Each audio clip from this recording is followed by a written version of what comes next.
coração.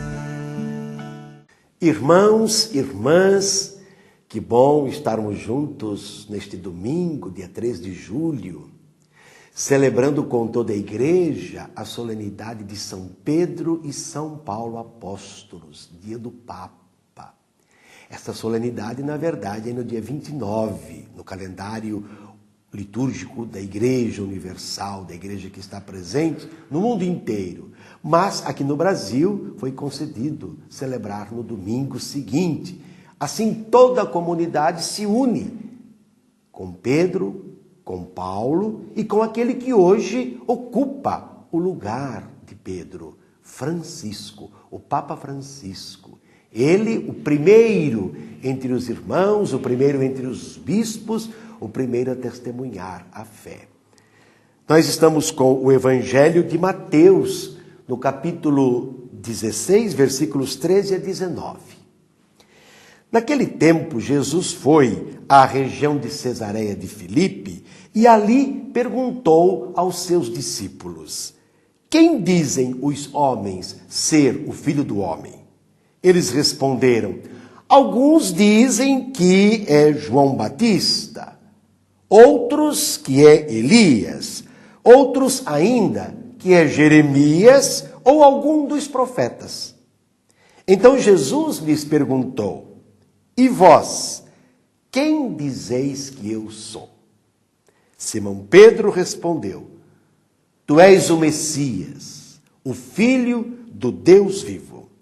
Respondendo Jesus lhe disse: feliz és tu, Simão, filho de Jonas, porque não foi um ser humano que te revelou isso, mas o meu Pai que está no céu.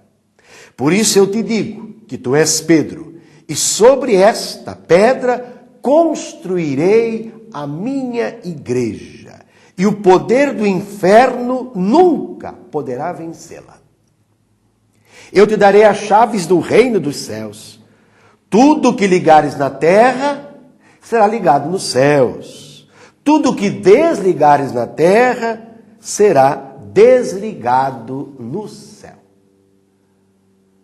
Palavra da salvação, glória a vós, Senhor.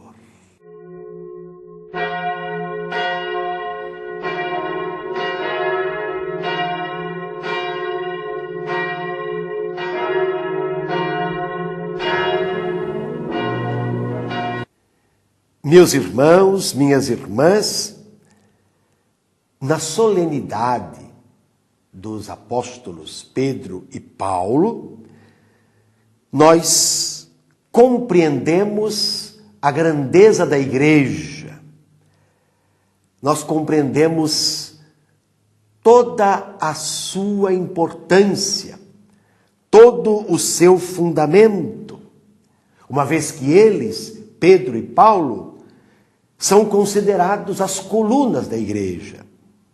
E são eles que nos ajudam a compreender na fé a unidade da igreja, a sua unidade na missão evangelizadora, ontem como hoje e sempre. Pedro e Paulo celebrados juntos.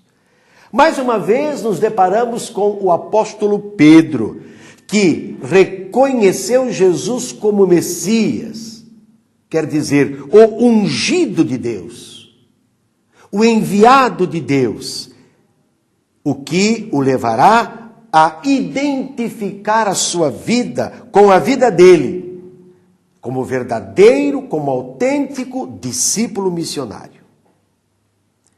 Lá no território de Cesareia de Filipe, longe da capital, longe do centro de poder religioso, social, político, ideológico, não é? Jesus é reconhecido como tal, como Messias, não pelo povo, mas pelos discípulos. E é Simão quem faz a afirmação movido por Deus, pelo seu Espírito, não pela condição humana, ou porque ele ouviu alguém dizer. É, portanto, a partir da afirmação de Jesus como Messias, que Pedro começará a ser chamado de pedra. Quer dizer, sobre a afirmação de Pedro, dele, Jesus, como Messias, é que começa a ser edificada a igreja dele, a igreja de Jesus, sobre a fé de Pedro. As portas, portanto, do inferno não poderão vencê-la. É ele quem irá à frente como primeiro servidor exemplar do reino, liderando a comunidade, liderando a igreja, com o poder de ligar e desligar. Irmãos, irmãs, nenhuma igreja se edifica, nenhuma igreja se constrói, portanto, não realiza a sua missão se não estiver alicerçada na fé, a fé em Jesus, da qual Pedro se fez o porta-voz, ele em nome dos seus companheiros. Jesus confiou a grande responsabilidade de liderança a Pedro. Veja, liderança a Pedro. Ele que confessou Jesus como Messias. Aí a gente pergunta, qual é a função dessa liderança?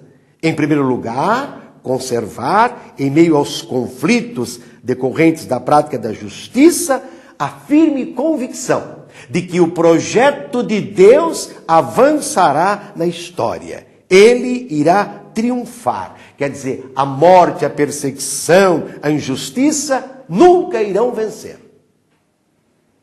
A primeira função do líder é manter de pé a esperança da comunidade em torno da justiça que inaugura o reino.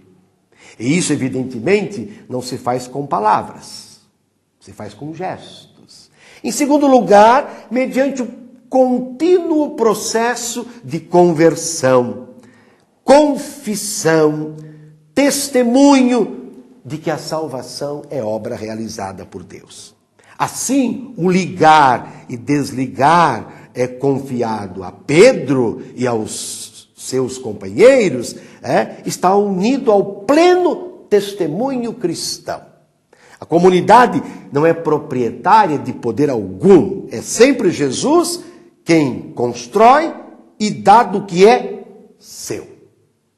A comunidade administra esse poder que lhe é dado a partir do testemunho que vive e anuncia. Poder que a edifica, que a apresenta no mundo como obra de Deus. As chaves de que fala o Evangelho, mais uma vez se refere ao dever da comunidade de administrar com sabedoria, à luz do Espírito, impulsionada por Ele, tudo aquilo que recebeu do seu Senhor. Com a solenidade de São Pedro e São Paulo, celebramos o dia do Papa.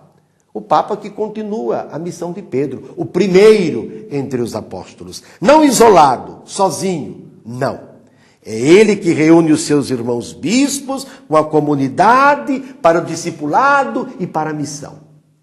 E como o Papa Francisco tem feito isso de modo exemplar, com os bispos, com atenção aos presbíteros, aos leigos, batizados, religiosos, religiosas, lideranças cristãs. Ele é o primeiro, mas ele não concentra em si um poder absoluto. Ele está no meio de todos, como um discípulo missionário exemplar. Isso que é bonito. Por isso hoje nós lembramos dos presbíteros, como eu disse, dos diáconos, das lideranças comunitárias, que ele, o Papa, vai à frente, governando a igreja. É ele que nos pede hoje para caminhar com Jesus, edificar, com ele crucificado a igreja, confessando o seu nome. Hoje nós rezamos então pelo Papa, toda a igreja se une a ele na oração, e também a oferta que fazemos na igreja hoje, não é para ficar lá na comunidade, na paróquia, é para que o Papa possa continuar, em nome de toda a igreja, assistindo, partilhando, ajudando aqueles que em terras mais distantes, mais longínquas, vivem tantas dificuldades e tragédias. A nossa igreja, a Igreja Católica, está lá sempre, porque nós somos solidários, nos unimos ao Papa e em nosso nome o Papa realiza essa ajuda. Rezemos por ele, para que ele permaneça sempre fiel. Ele que é tão amado e querido por toda a humanidade, não só pelos cristãos. E sobre todos desça a bênção de Deus Todo-Poderoso, Pai, Filho, Espírito Santo. Amém. Fala, Senhor, preciso ouvir tua voz. Eis aqui o teu servo, fala no irmão, na palavra, Senhor, e no meu coração.